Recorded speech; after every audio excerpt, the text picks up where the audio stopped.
Tambonting. Hey, thank you, Congressman Gus.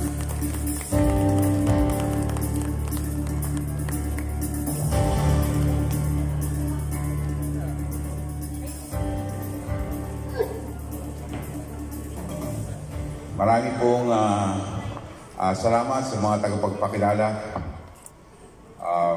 Ako po ay bumabati sa magandang umaga kay John, kay Boss John, kay Boss Joy. Boss ko ho yan. Dati ko pa matagal ka naman kasama yan. Naging boss ko ho yan sa dating kumpanya niya, kinuha yung kumpanya ko eh. Kaya mahal ko to, maski may hiling ako, dadating ako. Majel, sa mga kasama ko na nililihan, representative po ni Mayor Eric Olivares, pero ako po natin si Majel.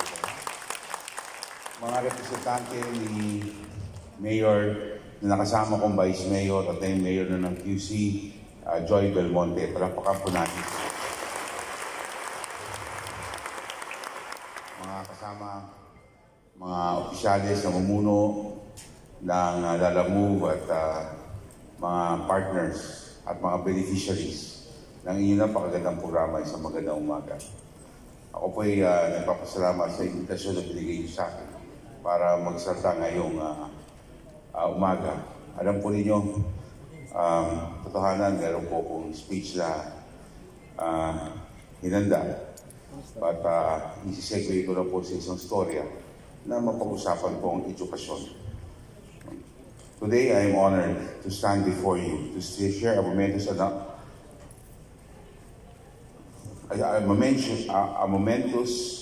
announcement from Lala Move, a company that understands the value of empowering the workforce.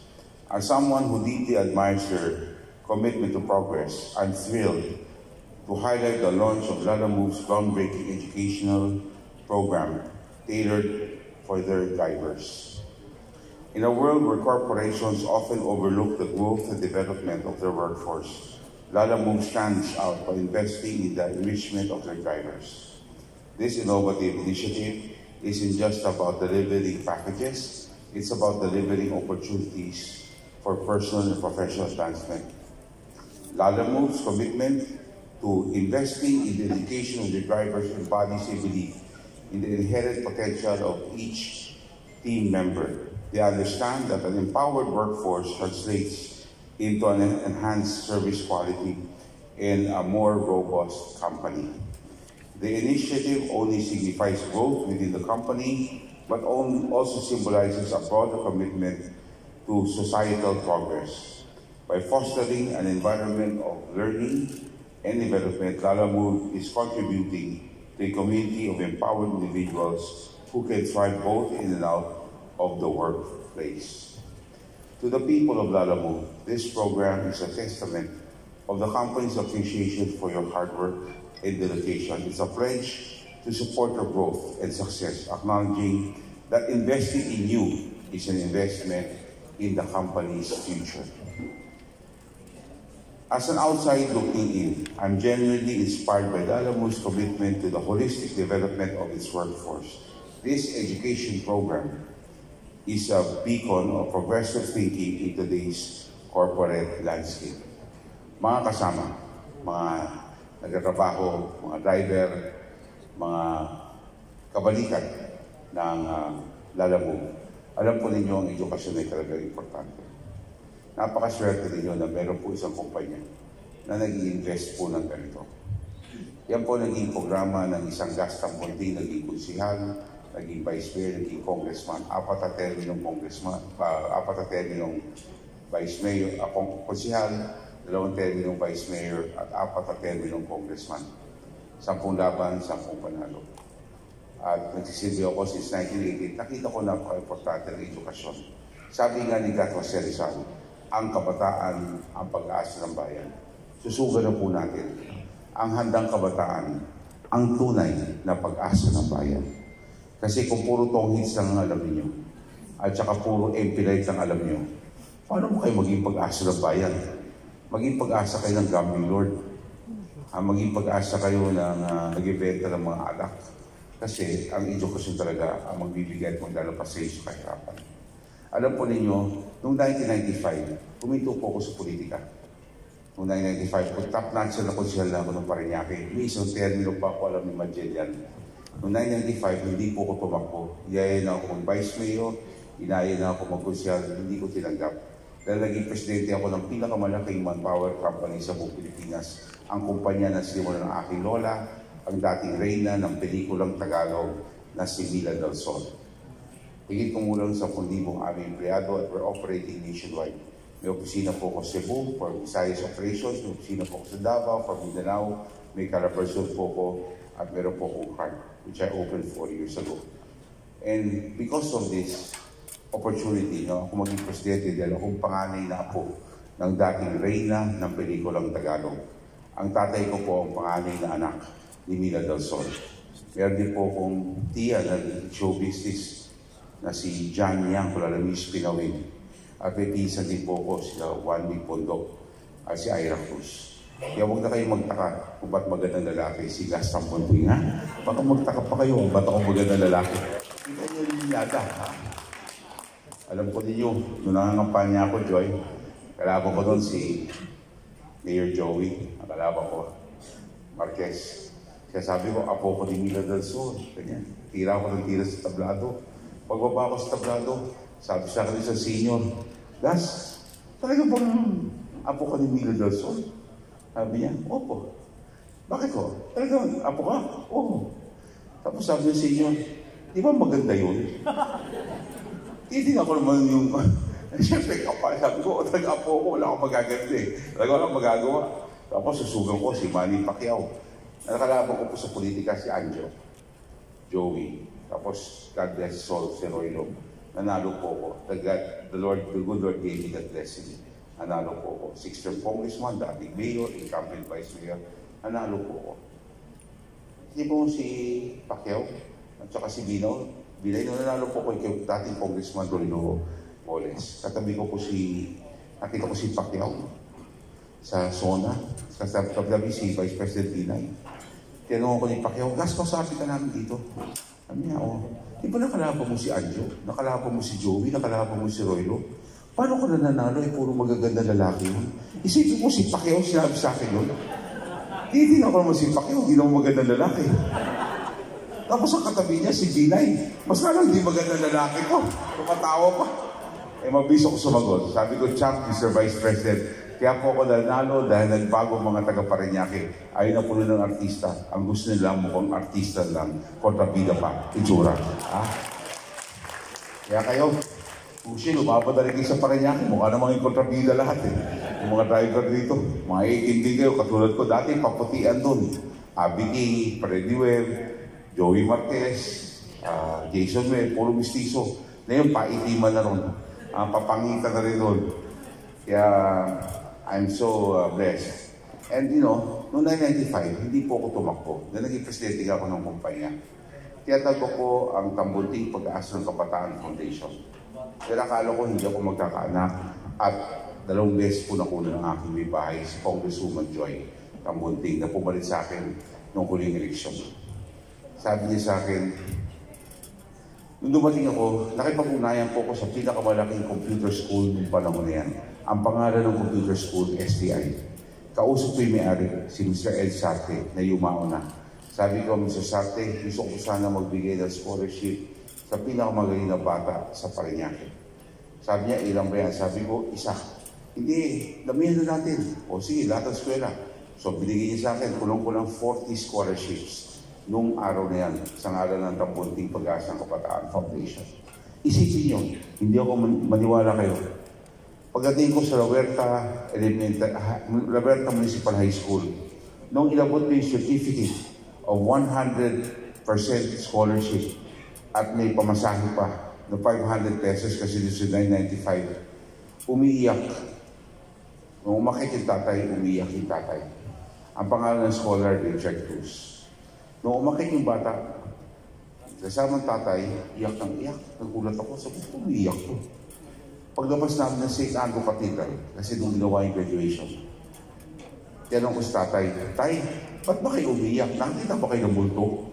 Sabi niya, hindi Gas. Kaya ako napaiyak dahil hindi ko alam na ang anak ko ay papasok pa ng koleyo dahil siya'y magtutulak ng kariton katulad ko.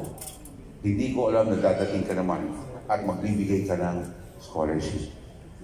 Tumuloy ang bata sa pinakatanyag na computer school ng panahon niya, ang STI. Sa ikalawang taon ng kanyang pag-aaral, pumunta sa akin. Sabi, Tito Gas, hihinto ko sa aking pag-aaral. Sabi ko, bakit? Dahil nung isang araw, malakas ang ulan, dumaan yung mga klase ko, naka-Land Cruiser, naka-Mercedes, naka-Pajero. Tumingin ako sa lupa para hindi na ako makita na jeep lang ang aking sasakyan at pumatak ang aking luha. Hindi ito eskwelahan ng isang bata na galing sa isang public school.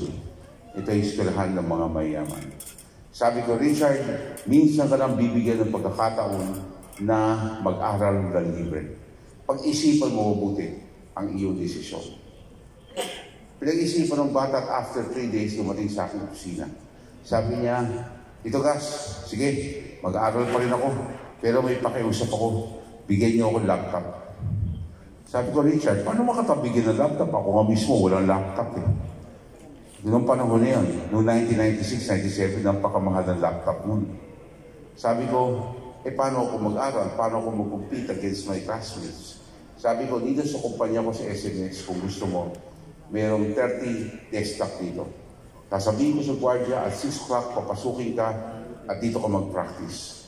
At kung gusto mo, bago ka umuwi, kinabukasan, dito ka na rin. Kung dito ka mag-overnight, lagyan ka ng folding cap. Yan ang ginawa ko. Lagyan ko ng tulugan yung bata. So, tumuloy siya sa kanyang pag-aaral. Pupunta sa opisina ko sa SMS, mag-practice, tapos minsan matulog, minsan umuwi sa bahay niya sa Roberta. Kung yan ay pinasok ko noong 1996, ibig sabihin, year 2000, graduate si Richard. Opo, mga kasama, graduate si Richard noong year 2000. Pumunta sa akin opisina at sabi niya, Tito Gas, pwede mo ko ba may imbitahan ikaw at saka si Tita Joy sa aking graduation? Sabi ko, sorry, hindi ako makakapunta. Dahil pumunta akong Cebu at may board meeting ako doon sa isang kliyente. So sorry, at hindi ako pwede pumunta sa araw ng graduation. Sabi niya, Tito Gas, hindi pwede. Dahil si tatay ay namatay na rin, uli lang lubos na ako. Kasi nung high school, patay nanay niya. Nung college, namatay pa rin tatay niya, hindi ko nalaman. Uli lang lubos na ako, at ikaw ang magiging tatay at nanay ko sa aking graduation. Kinansel ko ang aking pagpuntang Cebu.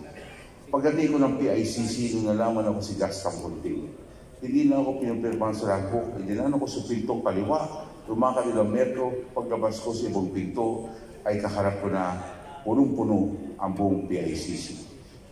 Kasi nung panahon na yan, graduation ng STI, sabay-sabay sa buong Pilipinas.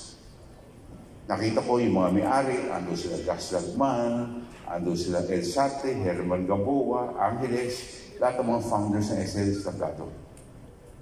Pinaupo ko sa upuan sa harap. Hindi ko alam, nung gabing yun, 8 beses pala ako akit ang entablado. Dahil ang tinapos ng bata ay cum laude. Isipin nyo, isang bata sa 5,000 bata ang tumanggap ng award. Walang suma, walang magna. Noong unang beses ako umakit ng entablado, sinabi sa akin ni Sir Sate, ang founder ng STI, Gas, maraming salamat. Kung hindi ko pa nagpasok ng scholar dito sa 5 years ago, wala pa akong cum laude sa taon na to. Magagaling pala ang mga bata sa Parañaque. Isipin nyo, 8 beses ako umakyat ng entablado ng PICC para sabitan na medalya ang bata.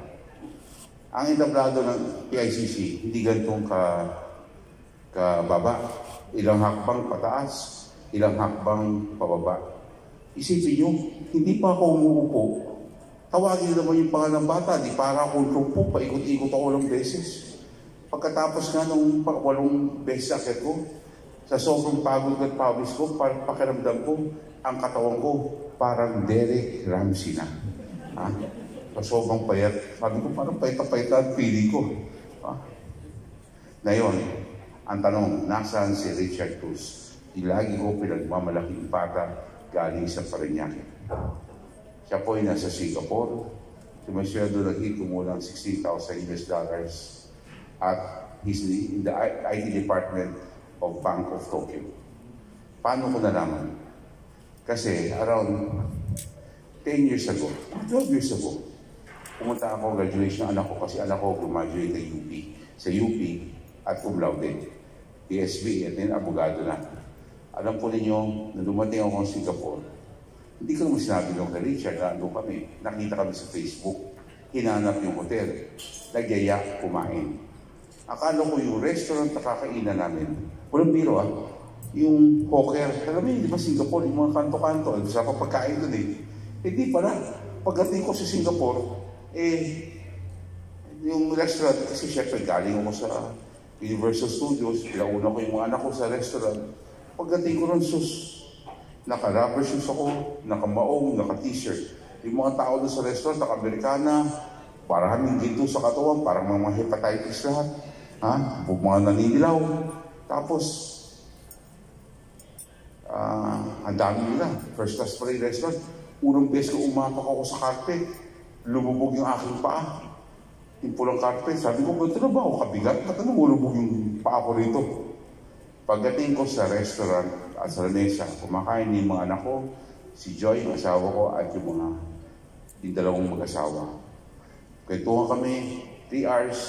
Alam ko na kung magkano ang sweldo niya, may bisikleta siya, binili. May katulong pa siya, may anak na siya, may Tagalawerta, kumuha pa siya ng katulong, may apartment siya sa Singapore. Nung bayaran, syempre bumunot ako ng credit card ko. Sabi niya, ito gas, ako magbabayad. Sabi ko, 5 kami, 2 lang kayo, dapat ako magbayad. Hindi, ako magbayad. O sige. Sabi ko, sigado ka. Tapos sumagot yung asawa, alam nyo, hati. Ayaw pa niya hati, siya ako magbayad. Isipin nyo, isang class na restaurant, siya nagbabayad. So, sabi ko sa kanya, sige. Kung talagang gusto mong babayad, sana umorder pa ako ng marami. Ikaw pala magbabayad ito Hindi nangyari. Binayari niya. Sabi ng asawa nga, ito gas, ano ba yan? Ito ba yung, kung di ka naman pinag-aaral si Richard, di mo makaabot sa Singapore, hindi ko makilala. Dahil doon nagkakilala sa Singapore yung kasawa. Kaya isang karangalan ko.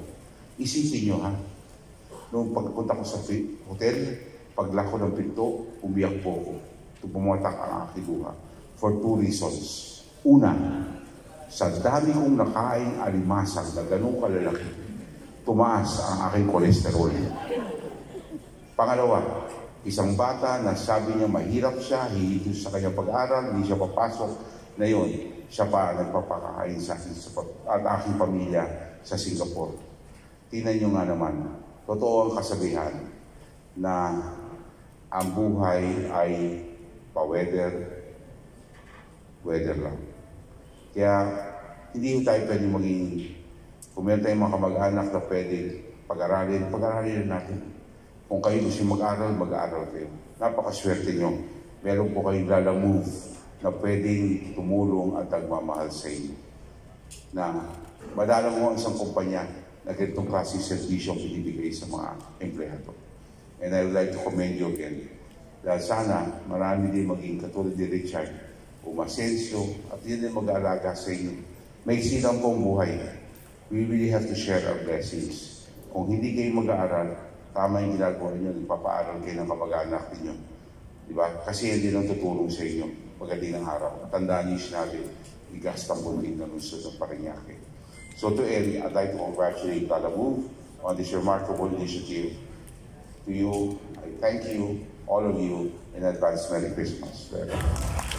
Thank you very much, Congressman Gus Cambongi.